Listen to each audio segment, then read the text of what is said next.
Hashamaa harka fuunee daawwattootaaf hordoftoota peejii Biiftuu Gadaa Gobanaa kun yuutuubii koorraa yoo isinitti tolee laayikii koomentii guddisuuf yaalii godhaa yeroo tokko yaada koo asiin ibsachuuf yaalachuudha. Kun paartii 2 waa'ee siyaasaati. Waa'ee siyaasaa kana keessatti wantoota Abiyyi irratti deemaa jiranii irra ilaalchisee dhimma Oromoo hooggansa Oromoo irratti duula banamu jechuudha.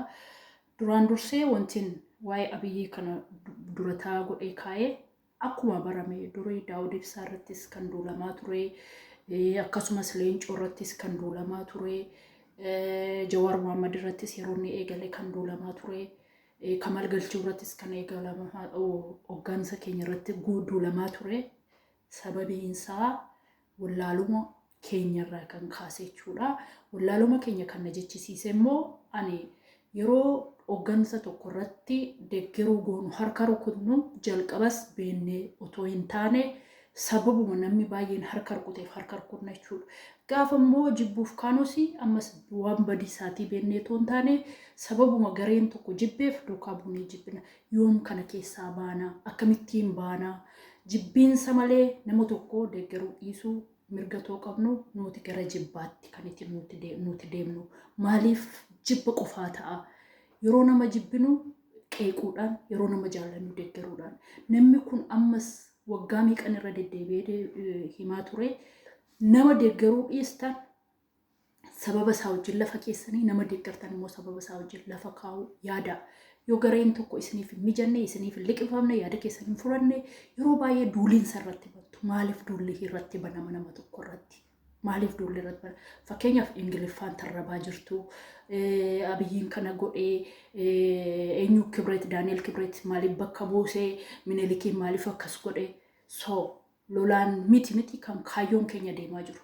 Lola miti filannoodhaan uummanni keenyas ibsa gootanii wanti kun akkas ta'ettanii nama isin filate bakka buutanii nama shakararraa buusuudha malee Abiyyiinuu sirrii miti jechaa jirtu. Daani'el Kibret yoo sirrii hin taane maaltu isaanii wajjin mataa isin cabse? Jarrarraa buustanii ofii bakka hin qabattanii maaliif arraba duwwaa ta'a? Deeggartooti keessan maaliif arrabaaf suuraa jallisuuf maal jechuun mooderniin hafe dudduubatti deebi'e akka duriitti deebi'e?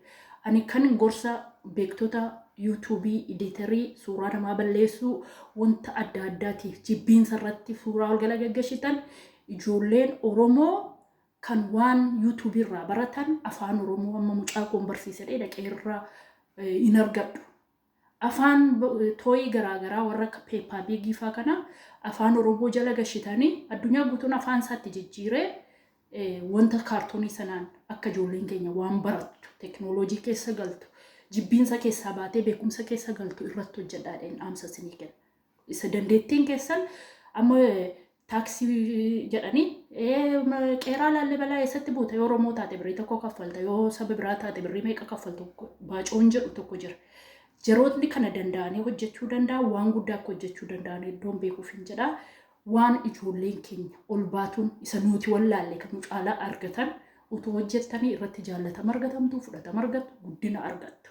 Jibbiinsa yeroo keessanii deemtan yeroo nammaa kunoo yeroo addunyaan afaan tokko haasofte waa'ee dhukkubaa akkamittiin wal baafna, akkamittiin wal baraarra jedhu isin waa'ee caffee kooyyee, waa'ee jibbiinsaa, waa'ee jibbiinsa Abiyyi, waa'ee jibbiinsa Jawaarii, waa'ee jibbiinsa Lammaa, waa'ee jaalala Lammaa, waa'ee jibbiinsa Kamal Galchuu, waa'ee jibbiinsa Maraaraa Guddinaa, waa'ee jibbiinsa Jeneraal hooggansa Oromoo irratti duula bantu jechuudha. Yoom kana keessaa baane?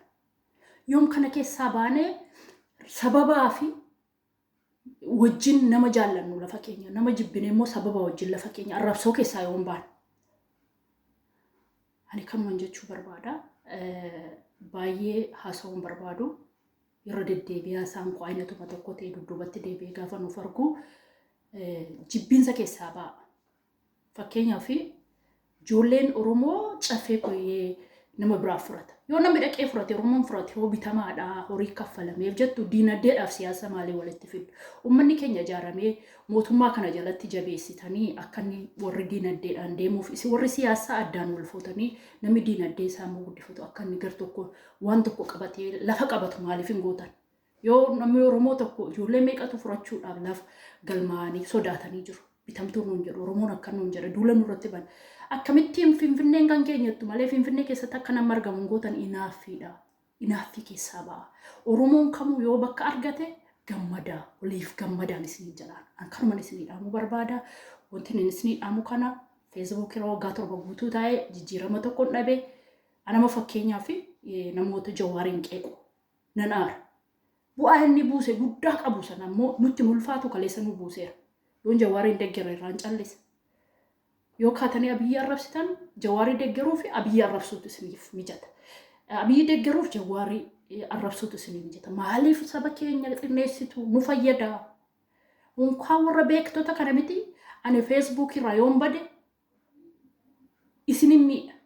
Yeroo tokko yaadattu yeroo uummanni Oromoo arrabsu jijjii irratti duultanii jijjii dhabamsiistanii ay jijjiitu seen jiraattee jettanii turtan. Namni kamuu yoo jiraate irra faayidaa qaban isiniin jedha. Kanaafuu of eeggadhaa. Dhukkuba kanaa harka keessan dhiqadhaa akkuma jedhanii. Baay'inni isaa baay'een harkaan darbaa qilleensa keessa miti. Amma yerootti qorichi isaanii guddaan manuma keessa taa'uudha, obsaan barasaa dabarsuudha, yeroo gaarii qabaadhaa, isinin jaalladhaa, isinin kabaja, ani Biiftuu Gadaati. Yoo isinitti tole share godhaa, olii dabarsaa, download godhadhaa, yeroo gaarii qabaadhaa. YouTube koo guddisaan isinin jedha. Yoo YouTube koo irratti na arguun barbaanne Facebook irratti lamuun nan argitan isinin jedha. Yeroo gaarii qabaadhaa. Click godhaa sana, sadiimaa sana click godhaa. Lazi Oromoo waa kilik gochuu dandeessanii harrabuma keessan duwwaa harrabi keessan harraba malee hojiin danda'aa soo malee harrabi waan baay'ee hojjeta qubi waan baay'ee hojjeta quba keessan kilik godha yeroo gaarii qabaadhaa.